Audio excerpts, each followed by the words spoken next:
So thanks, Matthew, for doing this for me. I thought it'd be really interesting for my students to hear about a real life pre, during, post, nearly COVID event. So tell us a bit about the Expo. What was it like sort of pre-COVID, the Expo that you do, why you do it, and what it was like pre-COVID? Okay, no problem at all. So by way of introduction, I'm Mathew Jayne. I am Director of Unique Venues of Manchester Limited. Pre-COVID, we operated predominantly just in Manchester, which is where the Expo originally came from. There was no real live exhibition in Manchester for the complements industry. And then at the time, so a lot of the members were saying it'd be nice to do a live expo. So we put something together very simply, whereby the tabletop style exhibition, about 30 to 40 venues. We invited local buyers, both event planners, agents, PAs, EAs, and that were all local regional. Yeah. The exhibition was on for like a half day. We kind of got some suppliers in as well to put some music on, and there were some refreshments, and people came along and just mingled and chatted. And we put a little bit of educational kind of conversation in there as well. So that was the live experience. We did that for 2 years. And then obviously COVID hit, and then we had to change what we were doing. And I suppose it was really interesting because we started, COVID meant quite a few things to Unique Venues. Firstly, we'd already then launched Unique Venues of Leeds. So we became Unique Venues of Manchester and Leeds. And we were just about to do Unique Venues of Liverpool as well when COVID hit. So during COVID, we took the time to kind of consider, where do we want to go and how fast do we want to get there? And we always wanted to just kind of grow organically city by city, but it kind of gave us this opportunity where everything was on pause to kind of go, well, should we perhaps build some more cities and have a look at our brand? So we did that. So again, when it came to the Expo, the kind of thought process was a little bit about, well, okay, we can't do it in the traditional way anymore because live didn't happen. And again, COVID created this connection with other people, and people had time to actually connect with people. So we connected with quite a few other people in terms of partners. So such as Susan Brogan from Venue Seekers, who I met during kind of the lockdown through another mutual contact, Laura at Stress Matters, and all of these interconnections just kind of seemed to happen during that lockdown. And what that meant was we brought a lot more partners into the thought process of the Expo. And of course, again, during COVID, one of the big things that naturally happened, everyone started talking about hybrid. Virtual was obviously the big discussion early on, and then talk of when we come to reopen, it's all going to be about hybrid, which is, for those of us that have been in the industry as long as I have, hence the grey beard, hybrid was just a term, was just a new term for something that we'd had historically done before. It was just having a live audience and then beaming or satellite beaming that presentation, or beaming in a speaker from an international speaker into an event. What we didn't have was the likes of Teams and Zoom to be able to do it on a very simplistic format. So obviously hybrid developed into that process. So we thought, well, let's showcase a hybrid event, a hybrid expo. Let's make it hybrid so that we can show the industry what it looks like. Because was there anybody doing that at the time? Many people doing that? Not really, no. There was a few people doing it, but because we were, bear in mind, lockdown 1, kind of happened. We'd come out of lockdown 1 and we're in the summer, looking ahead to the autumn. Our event was in October 2020, and the 1st of October 2020 was supposed to be the reopening of our industry.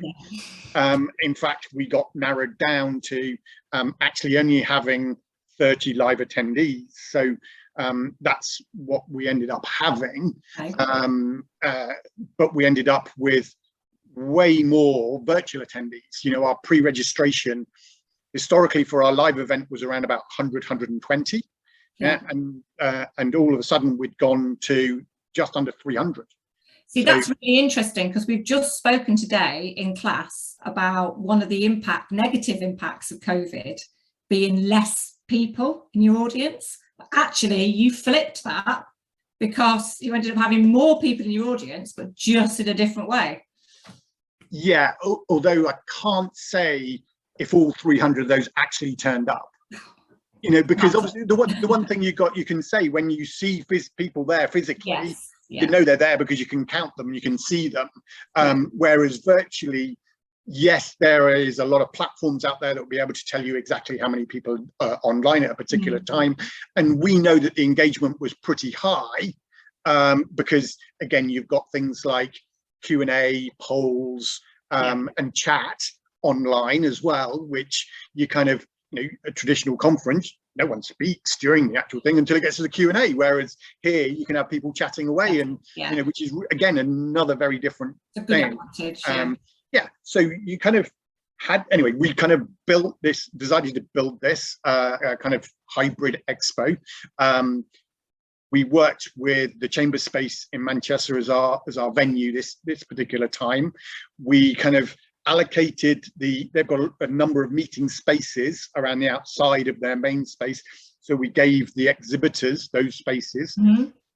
But we also had some virtual exhibitors as well, so they didn't come along to the event, but they were online, so could still engage with everybody. So with such a high online presence, it was nice to have some online exhibitors as well. And again, we kind of had to, the planning was almost like you were planning for two events. Yeah, you were planning for your live presentation, and then you were planning for your virtual aspects of it. And there was this kind of natural synergy between the two in the middle, where actually it was quite an advantage, whereby the day before we lost one of our speakers because they had COVID or couldn't attend because of COVID. They were still able to speak and present, but what we had to do is put them onto a Zoom call rather than them being live in the event.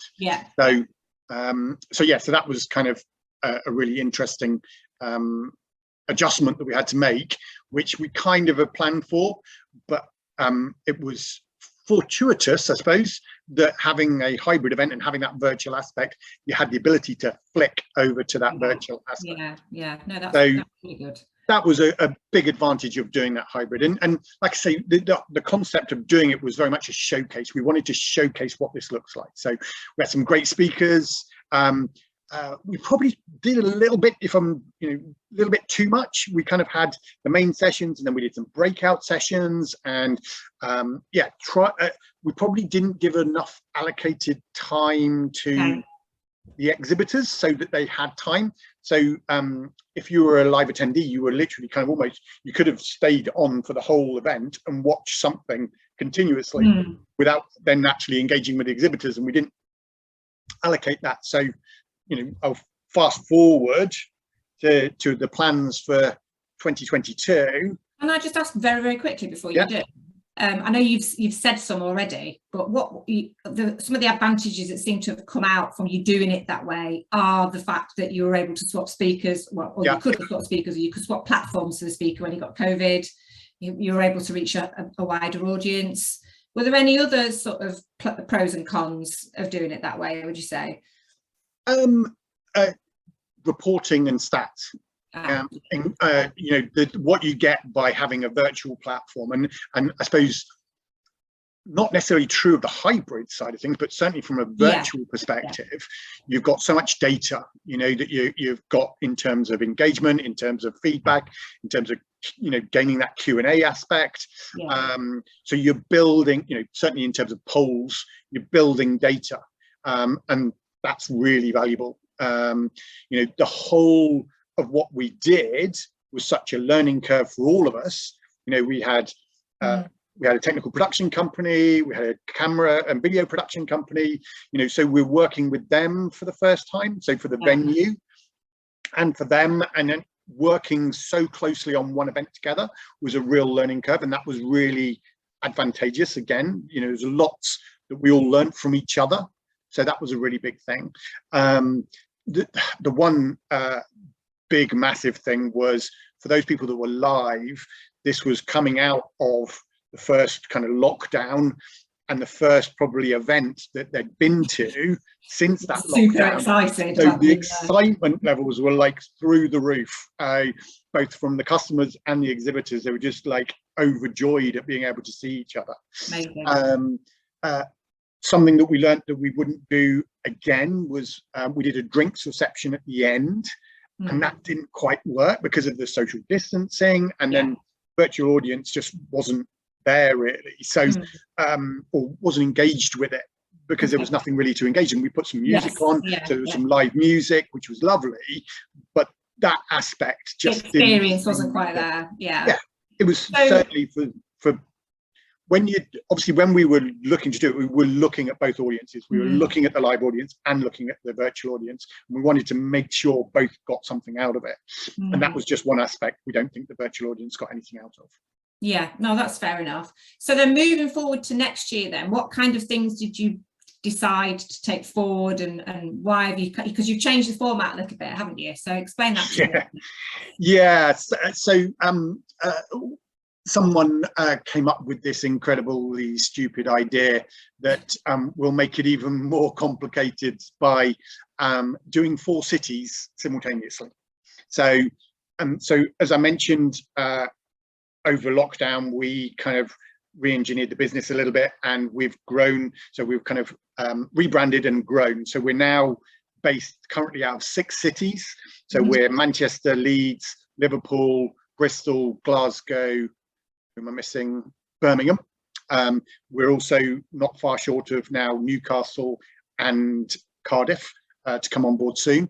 And the cities will continue to grow, but you know, we've kind of grown in the number of cities, so it kind of made sense to go beyond just Manchester. So you know, this was previously UVM Expo, as in Unique Venues of Manchester Expo, and obviously now we're Unique Venues of Great Britain.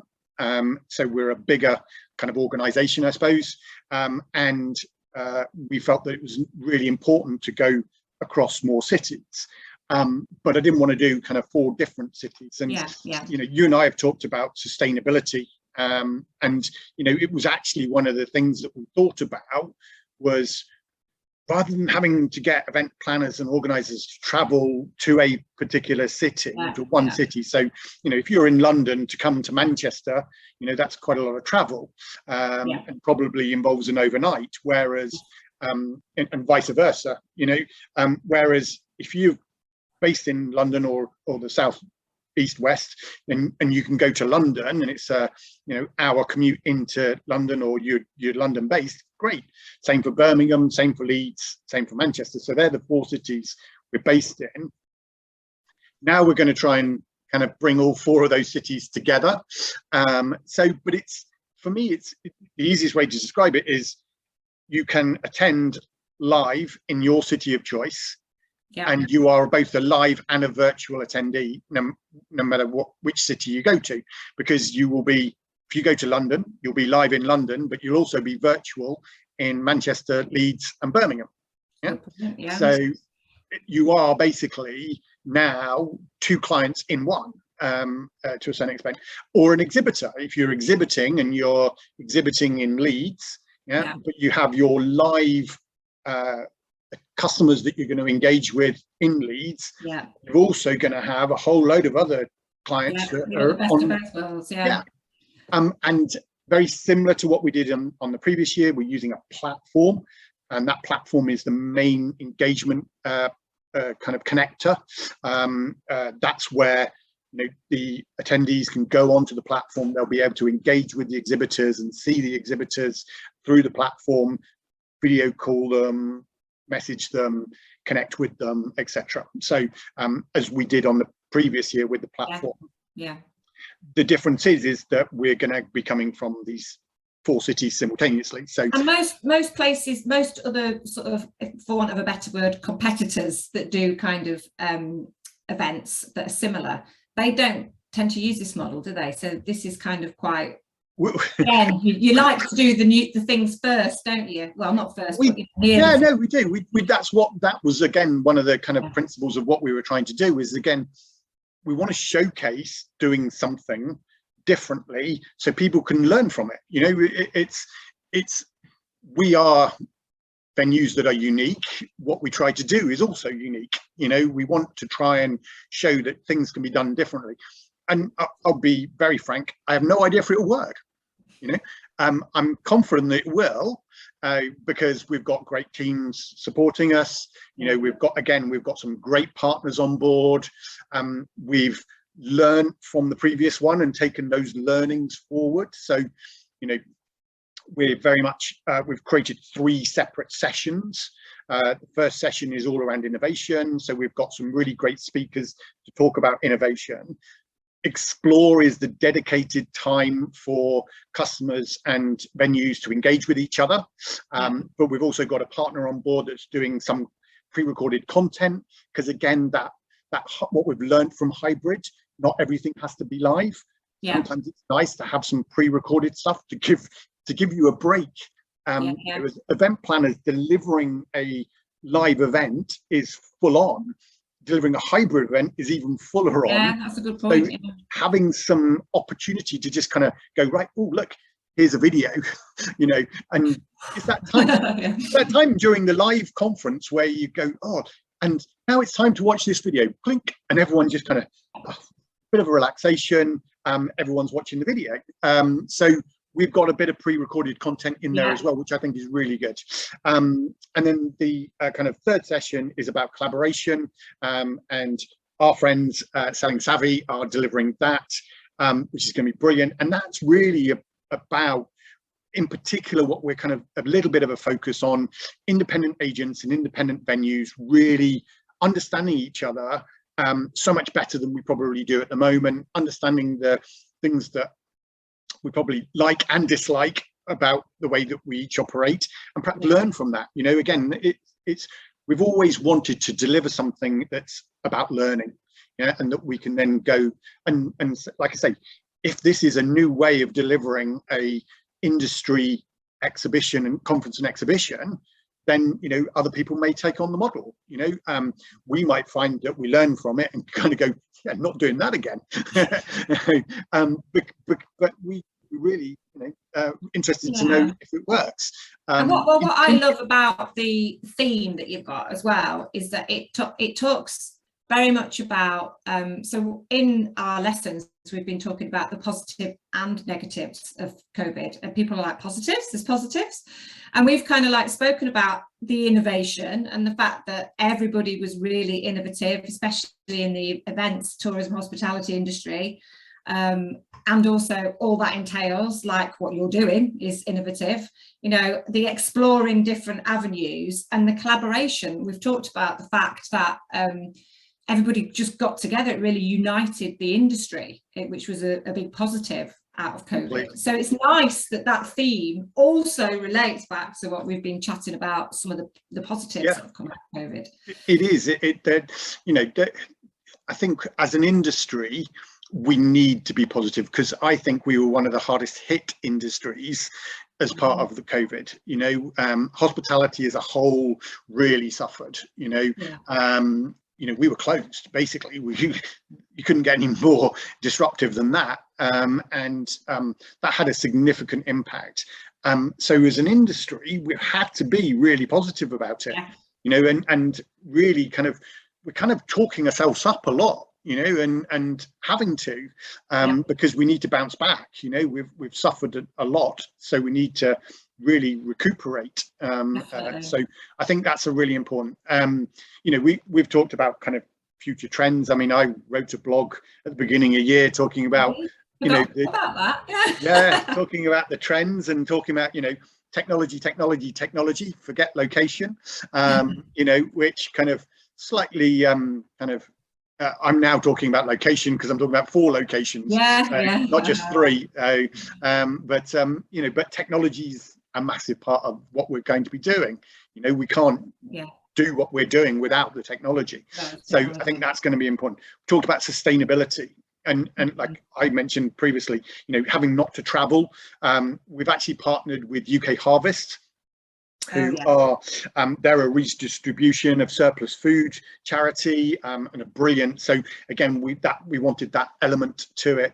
We've kind of said we're not going to try and do too much in the way of refreshment hospitality, so that we minimize waste. You know, the fact that we are also offering virtual, again, that is a sustainable method for meeting and events. So that's where we don't want to discourage people from not coming to venues. Quite the opposite, we want people to come to venues, but at the same time we want to try and do it in the most sustainable way. So we tried to take sustainability on board as much as possible in the ways we're doing it. We're not building elaborate sets. We're, you know, each of the venues will provide us with kind of a studio style space.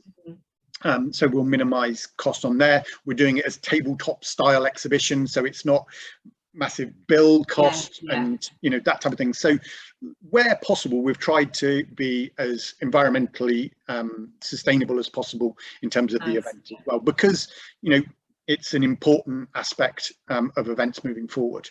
So in terms of the expo going forward then, you might not be able to answer this until you've actually had the expo in January, but what do you see the future of the expo looking like? What's your kind of like vision, or does it just depend on how it goes in January and obviously how things are in the world? Yes is the answer. It will depend on how the expo goes in January. It will depend on what the future holds in terms of you know, COVID, and whatever that might bring to the next level. Do you think there'll always be an element of hybrid though now going forwards, potentially, even if it's not as big as it is? For our expo, definitely, yes. Yeah, I wouldn't change that aspect, because of the reach you can have. You know, you talk a lot about the fact that you take things like they talk about catch-up TV and how conferencing is now the longevity of conferencing. You've not just got the live event that happens then and there. That's your kind of mofo, isn't it? Don't miss out opportunity, but you've got this content that you've created that you can then bring later into the equation to do that. We did a pre-recorded session with one of our sponsors, Manchester Central, and who have their own studio space at their venue, and we've utilized that to create content in the run up to the expo. You know, so again, that hybrid advantage is a massive part of the events. And for me, I would say it's definitely something that we will, you know, always consider moving forward. At the same time, we would also want to try and definitely consider, you know, that live element. You know, the age-old people by people, you know, the engagement, the kind of interaction of people is what our industry is all about. You know, and as industry people, we know how important that is to our mental health. Absolutely. And our well-being. And how nice it is when you attend an event in person, like the one that I was discussing with you earlier when I went down to London. It's just so lovely to see people. So I think the clue's in the name. You know, hospitality is overarching the events industry, isn't it? So we like to be hospitable. But absolutely. So I think that element will always remain. But there's a need for the technology and the hybrid nature, because of the far-reachingness, because of the opportunities to create more content, the opportunity to engage on a wider audience. All those key advantages. And then people have a choice as well, don't they? So it's a choice that they maybe didn't have before. And we have to remember, you know, we are a vast industry. We're not, you know, we're talking about my event, the Expo, but, you know, Christmas parties, you know, they don't work virtually. They are a live event. You know, weddings. We all tried last year, didn't we? But, you know, these are live events. These aren't going to change. These aren't going to be hybrid. You know, they're going to remain as, you know, parties, and, you know, those celebration events are not. You know, there's going to be certain events where you want to get people in front of you. You don't want to be on a video call with them. So you're naturally going to have certain events that aren't going to be suited to hybrid, but then there are events that can be suited to hybrid and are much more beneficial being hybrid, in my view. So yeah, but you've got to don't think just hybrid events, think of all of the events that we do in an industry, you know, festivals, music gigs, you know. Well, we've just been talking things today about the fact that, I mean, I have the latest stats I've got are 2019, but the events industry in the UK is worth 70 billion.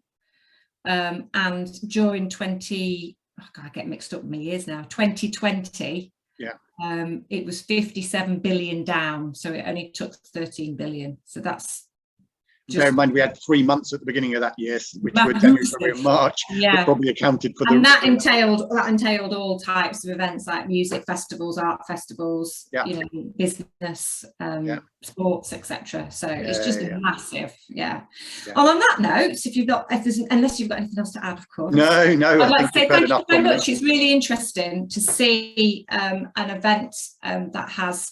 We were talking about the word pivot because we don't like that word. Well, I don't like that word anymore. It was overused, but that's been so innovative and changed and adapted and pivoted because of COVID, which obviously is one of the big contemporary issues at the moment. Let's hope it doesn't remain an issue, and things can get an awful lot better, and there'll be more of the live side of things. But yeah, like you say, I agree with you. I think the hybrid is here to stay for quite some time. But thank you for your insights, much appreciated. No problem at all. Thank you.